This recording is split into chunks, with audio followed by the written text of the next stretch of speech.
Hello student, BSc agriculture third semester में आप सभी के लिए लेकर आया हूँ। सब्जेक्ट है आपका renewable energy and green technology में इम्पोर्टेंट क्वेश्चन जो कि आपको आने वाले एग्जाम में देखने को मिलेंगे स्टूडेंट।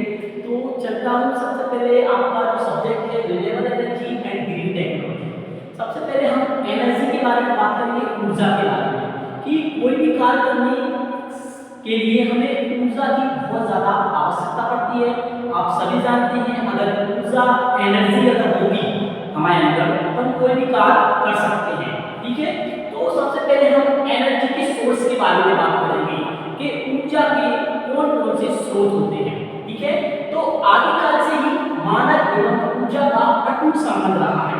मानव का ऊर्जा से क्या है, आदिकाल से ही अटूट संबंध रहा है। मानव अपने सभी कार्यों के लिए ऊर्जा पर ही निर्भर रहता है। जो भी मानव कार्य करता है अपना, वो ऊर्जा पर ही क्या रहता है, निर्भर रहता है स्टूडेंट। तो जैसे आपको भोजन बनाना, पशुओं द्वारा कार्य करना, सारे कार्य ऊर्जा पर ही क्या होते हैं, निर्भर रहते हैं।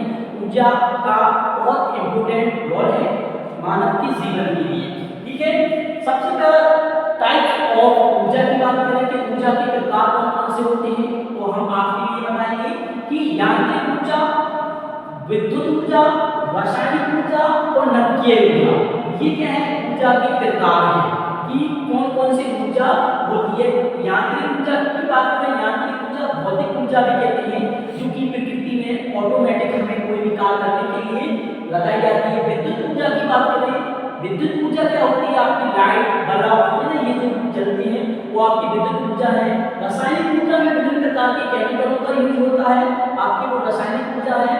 नवकीय ऊर्जा क्या है, नवकीय ऊर्जा आपके जीव मंडल में ही आप होते हैं। उसके बाद बात करेंगे classification of source of energy, है ना, कि जो आपकी ऊर्जा है, ऊर्जा का वर्गीकरण। आपने प्रकार के बारे में जान लिया कि ऊर्जा के प्रकार कौन से होते हैं, यांत्रिक ऊर्जा, विद्युत ऊर्जा, रासायनिक ऊर्जा और नवकीय ऊर्जा, ये आपके प्रकार हैं। उसके बाद क्वेश्चन अगर आपसे पूछा जाएगा कि वर्गीकरण क्लासिफिकेशन बताएं ऊर्जा का, तो आप बताएंगे ऊर्जा का वर्गीकरण 6 प्रकार से है आपका। पहला है परंपरागत ऊर्जा। देखो, परंपरागत ऊर्जा की जो उदाहरण है वो कोयला, तेल और गैस। ये क्या है, परंपरागत ऊर्जा है जो कि हमें विभिन्न प्रकार से जो कार्य करने पर प्राप्त होते हैं। अपरंपरागत ऊर्जा की बात करें, अपरंपरागत ऊर्जा क्या है, प्रकृति की देन है। प्रकृति के द्वारा ही हमें क्या होते हैं, प्राप्त हो पाते हैं। जैसे पानी हो गया, पवन हो गया, सूर्य ऊर्जा भी हो गई, ये क्या है, प्रकृति के द्वारा हमें प्राप्त होती है, इसको हम लेते हैं। उसके बाद आता है नवीनीकरणीय ऊर्जा, जिसे हम रिन्यूएबल एनर्जी कहते हैं। नवीनीकरण ऊर्जा की बात करें तो नवीनीकरण ऊर्जा ऐसी ऊर्जा जो होती है प्रकृति की ही एक देन है, जिसे हम समाप्त नहीं कर सकते हैं। ठीक है, तो इसके उदाहरण है आपका सौर ऊर्जा, जल, पवन, बायोमास। ठीक है, ये आपके क्या है, जो नवीनीकरण ऊर्जा की सोर्स है। उसके बाद अनवीनीकरण की बात करें तो अनवीनीकरण ऊर्जा ऐसे सोर्स होते हैं जो कि एक बार समाप्त होने के बाद उन्हें हम दोबारा उनका उत्पादन नहीं कर सकते हैं। जैसे कि कोयला हो गया, तेल हो गया, गैस हो गई। ठीक है, ये आपकी किसमें आएंगे, अनवीनीकरण ऊर्जा के सोर्स है, जो कि आपका नॉन रिन्यूएबल एनर्जी। उसके बाद है आपका वाणिज्यिक ऊर्जा। देखो, वाणिज्यिक ऊर्जा में आपका क्या है, विद्युत ऊर्जा, कोयला, पेट्रोलियम, ये आपकी वाणिज्यिक ऊर्जा में आएंगे। उसके बाद अवाणिज्यिक ऊर्जा की बात करें तो अवाणिज्यिक ऊर्जा में आपका जला, लकड़ी है ना, गोबर, कृषि अपशिष्ट है ना, ये पदार्थ जो हमें आसानी से प्राप्त हो जाते हैं, वो आपके अवाणिज्यिक ऊर्जा के अंतर्गत आते हैं। उसके बाद स्टूडेंट हम आपको रिन्यूएबल एनर्जी एंड आपका नॉन रिन्यूएबल एनर्जी में डिफरेंट अंतर बताएंगे कि क्या अंतर होते हैं। देखो, आपका जो रिन्यूएबल नवीनीकरण ऊर्जा है, ये हमें लगातार क्या होते हैं, प्राप्त होते रहती है। अनवीनीकरण ऊर्जा है, हमें लगातार प्राप्त नहीं होते हैं, ये समाप्त नहीं होते हैं।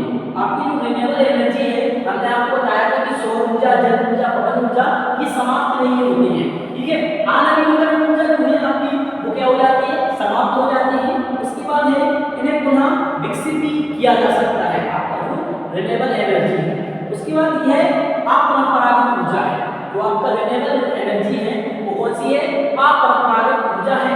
और उसके बाद नॉन रिन्यूएबल एनर्जी, ये आपकी क्या है, परंपरागत ऊर्जा है। ठीक है, उसके बाद नेक्स्ट बात करें, यह प्रदूषण पैदा करती है। रिन्यूएबल एनर्जी जो आपकी प्रदूषण पैदा करती है और नॉन रिन्यूएबल एनर्जी जो आपकी ये प्रदूषण पैदा करती देखो ये पैदा नहीं करती है स्टूडेंट, और ये क्या है, पैदा करते हैं। उसके बाद हम बायोमास के बारे में बात करेंगे। इंपॉर्टेंट टॉपिक है आपका कि बायोमास क्या है, बायोमास ऊर्जा क्या है। ठीक है, भारत में प्राचीन काल से ही बायोमास का उपयोग किया जा रहा है। ठीक है, जैसे लकड़ी हो गया, गोबर हो गया, आदि मानव द्वारा प्रयोग किए जाने वाले ऊर्जा की स्रोत है बायोमास। ठीक है, जो कि लकड़ी है, गोबर है, कृषि अपशिष्ट है, उसके द्वारा हम बायोमास तैयार करते हैं। ठीक है, बायोमास तैयार करने के बाद विभिन्न प्रकार की हम उनसे गैस भी तैयार कर सकते हैं। ठीक है, उसके बाद बायोगैस की बात करें कि बायोगैस क्या है। बायोगैस को हम गोबर गैस भी कहते हैं। ठीक है, जिससे हम विद्युत भी उत्पादन कर सकते हैं। बायोगैस के मुख्य घटक भी हैं मीथेन, जो आपकी 55 से लेकर 60% पाई जाती है। कार्बन डाइऑक्साइड की बात करें तो 35 से लेकर आपकी 43% होती है। हाइड्रोजन सल्फाइड की बात करें वो आपकी 5% होती है। तो आप अगर चैनल पर नए हो तो चैनल को लाइक सब्सक्राइब करें। अगर आपको वीडियो अच्छी लगी हो तो आपकी जो renewable energy and green technology की बात करें तो इसमें आपके और भी इंपॉर्टेंट टॉपिक हैं, जो कि आपका है पवन ऊर्जा और सौर ऊर्जा। ठीक है, सौर ऊर्जा, पवन ऊर्जा के बारे में भी आपको पढ़ना है, पढ़ लेना। उसके बाद आप ग्रीन टेक्नोलॉजी, हरित प्रौद्योगिकी क्या है, इसको भी पढ़ना है। तो वो ग्रीन टेक्नोलॉजी के तहत, हरित प्रौद्योगिकी के तहत क्या है, नई नई विभिन्न प्रकार की ऊर्जाएं, नई नई विभिन्न प्रकार की परंपरागत ऊर्जाएं वो आएंगी। जैसे कि आपका जो है कि सौर ऊर्जा है, आपका क्या है, जो ग्रीन टेक्नोलॉजी का एक सोर्स है। पवन ऊर्जा है, ग्रीन टेक्नोलॉजी का एक सोर्स है। ठीक है, तो ये आपकी ग्रीन टेक्नोलॉजी के तहत नई नई प्रकार की ऊर्जाएं प्राप्त हुई हैं। Thank you.